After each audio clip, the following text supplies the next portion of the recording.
In this video I'm going to show you how to make your own wire words, giving you the effect of a neon sign. These look beautiful either on your wall or you could have them just sitting on a shelf. Hello, my name's Karen Stangram and welcome to Conquer Crochet, the channel for tips, tricks and techniques for conquering your crochet. Everything I talk about in today's video will be linked in the descriptions below. And if you're new here, please consider subscribing and hitting the notification bell so you don't miss a single stitch. So if you're keen to get going with this video, give me a thumbs up and let's do this. So for this video you're going to need some cotton yarn. I happen to be using Patterns Cotton in double knit. I'm using a 3mm crochet hook and and my needle for saying in my ends. I also have some wire here. This wire is not too thick. You can bend it, but when you bend it, it holds its shape. I actually found this in the shed, so I'm not quite sure where it's come from, so I can't actually give you the exact thickness, but I'd say it's sort of along the lines of wire coat hangers, maybe a fraction thinner, but it's along those sorts of lines. And it doesn't matter what colour. Don't use a wire that's too thin because you'll find the when you bend it, it doesn't actually stay in shape, and we want it to actually hold the form. I have some wire cutters and also some pliers just for bending the wire around if I need extra help there. You're also going to need your glue gun and a glue board so you don't get your surface covered in glue. Obviously you can use newspaper or something. And you're going to need your word, okay? And I'm going to show you how I did my word over on my computer. So the first thing I've done is come into a program called Canva, which is free. You can do this on Word or any other word processing document you've got. I just prefer to use Canva. So I'm going to go to text and add a heading, and that will add my heading in here, and then I can choose which word I want to do. So for this one I want to do love, and I'm going to have it facing long ways, which you can't do in Canva. You have to turn everything round. Oops, need to go to 90 degrees, there we go. And obviously I want to have it fill the page. So I'm just going to double click on the word to highlight it and go up to the top here, and I can choose my font. Now obviously we want to have a cursive font, so you can scroll down all the fonts that are here, find one that you think might work, click on it, see if that will work. I think that one works for me. So now I know I've got a font that will work, and you don't want anything that's going to have too many loops in it because it will end up being a case of you having too much wire to go around. So you don't want to make it too complicated. So the simpler the better is better. So I want to make this bigger. So let's see what happens if I go to 500. It's definitely bigger, and I can pull it out here and pull it out here, and you can also center them if you want to make it a bit bigger on one side than the other. So I think that will work for me.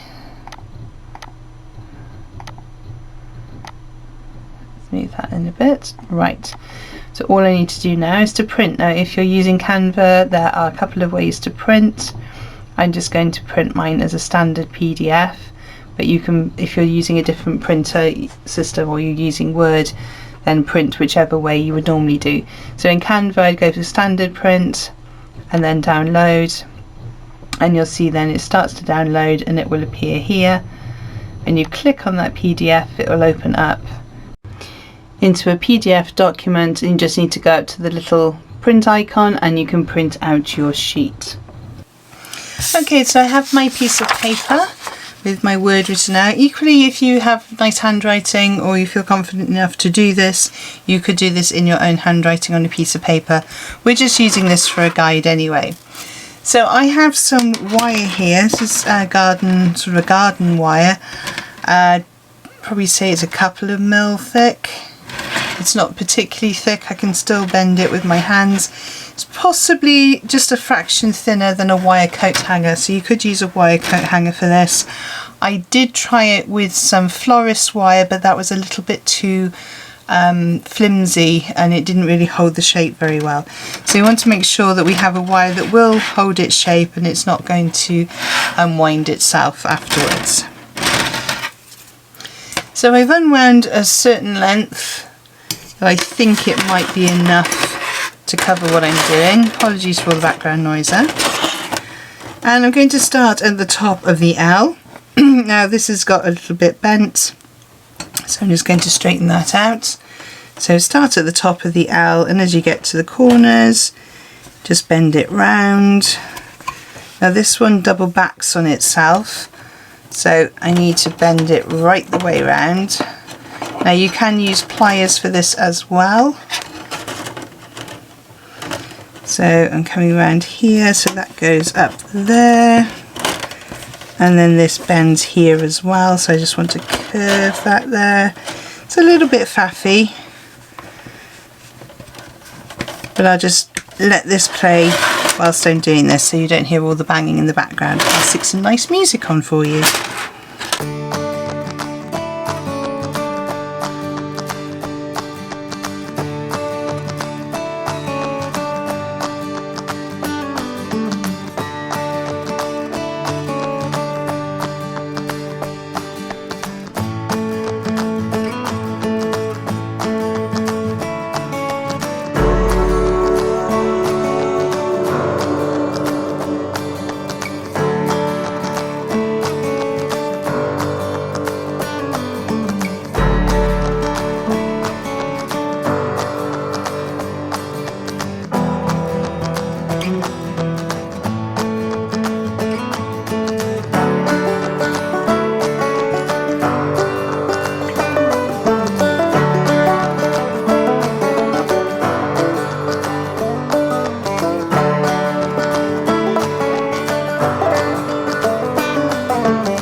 So I've got my word, love.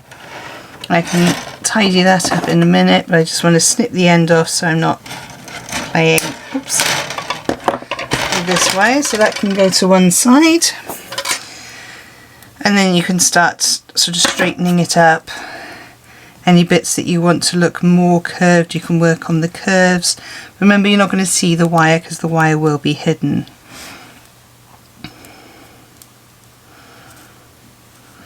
So if you want to squash some bits a bit closer together, you can, and just take your pliers and just push those together just a little bit more.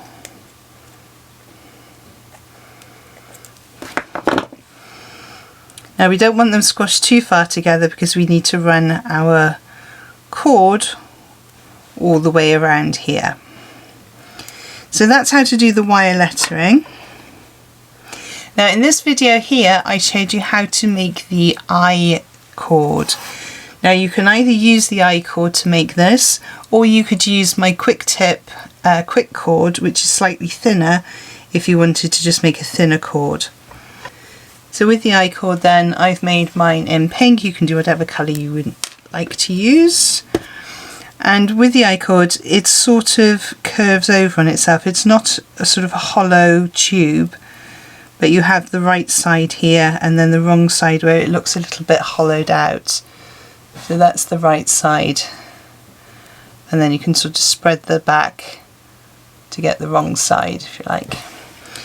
So what you need to do is, as you're making your I cord, just every now and then pop it over your piece and make sure that it's going to cover all of the work. That one's going to go underneath there, and then it's going to come back on itself. So I need to make sure that's long enough. And it's better to make it too long than too short, obviously. We could always unpick some at the end, or we could have a really long flick off the E. So I've got my V there, coming around to the E, and that goes underneath. And then this top bit of the E comes around here.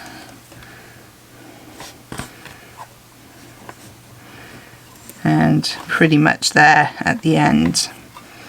So we have all of our chain, we have our wire, we just need to attach the two together. So I have my glue mat so I don't ruin my table. Underneath the glue mat I've put the piece of paper with the love on just so I can see it through, just in case I want to use it, just to make sure everything's right. I'm not following the word exactly, there's a few little bits that aren't quite right, but I'm happy enough. So the first thing we want to do is make sure we've hidden our tails. Now you can weave those in if you want to, or just fold them under and they will get hidden by the glue. So I have my glue gun here and I also have my needle. I'm going to just sew my ends away just so I don't have to worry about them.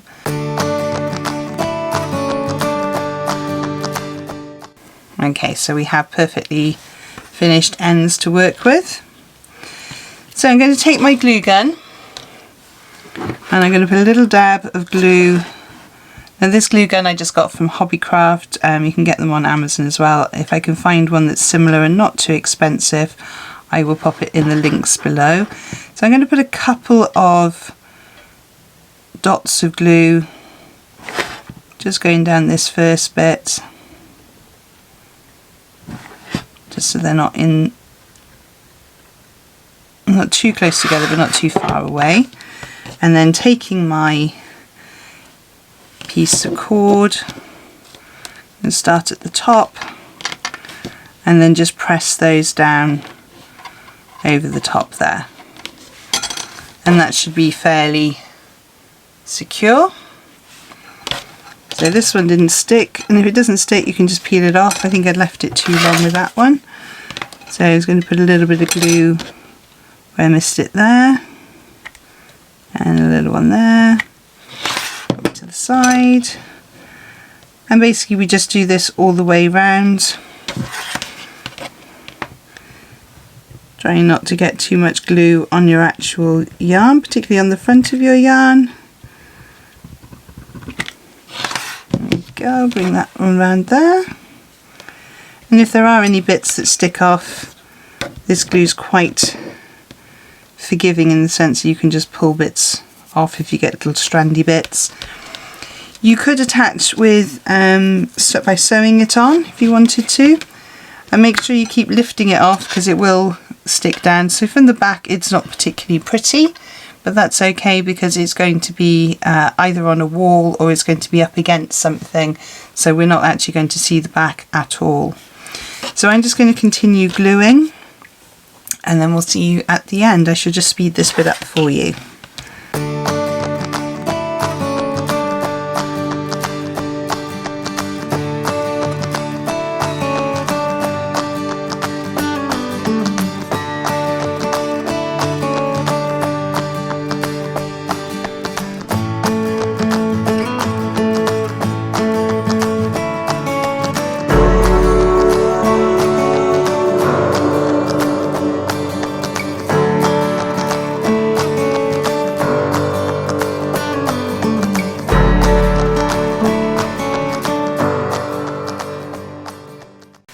So for this bit here I'm going to go underneath, I'm going to follow the wire underneath and then back round.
So again with this one I'm going underneath, so I'm just going to lift that out of the way so I can come round.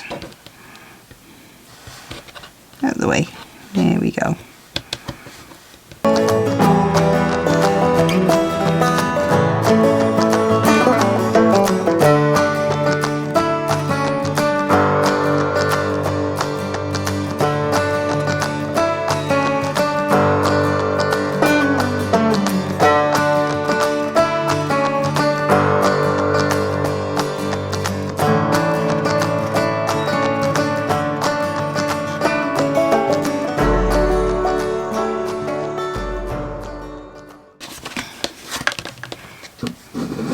Okay, so I'm just coming up to the last little bit here now. And get a good amount of glue on that end. And actually by putting the glue on the end, it also stops the ends being too sharp because you have that sort of rubberized glue on there. Okay, so I can see here now that I have a little bit of exposed wire there that I don't really want to see.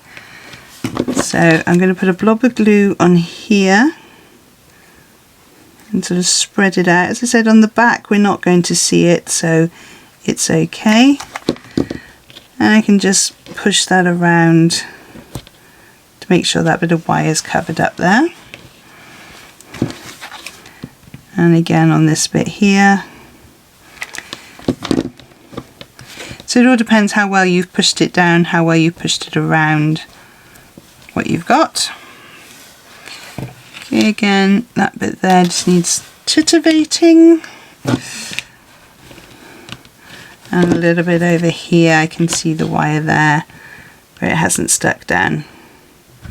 Put an extra bit in there.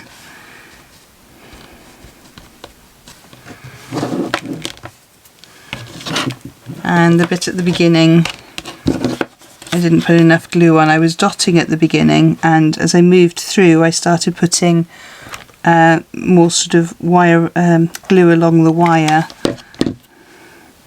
in the hope that it would stick better, which I think it did. There we go.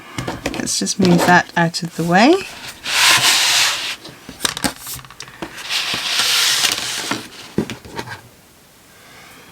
And there we have our word love. And I've also done another one that I'm going to work on with hook. And if I can figure it out, I might also do a yarn and maybe a crochet, although you have to be careful with how many loops you have because it can get a bit complicated. So look for fonts where it's not too loopy, not too many of these sort of doubling back on yourself, otherwise you're having to make your I-cord a lot longer as well. Okay, so that's how to do your wire crocheted words. I really hope you found today's tutorial useful. If there are any information that you need to find out about this video, have a look in the descriptions below where I post all the links to any freebies and other videos I think you might find useful. Don't forget, if you have enjoyed this video, to give me a thumbs up below. Don't forget also to subscribe and hit the notification bell if you've enjoyed it and you'd like to see more of my tutorial videos. There are 2 other videos on screen to help you on your crochet journey, and I will see you over there. Thank you so much for joining me on this one, and happy hooking!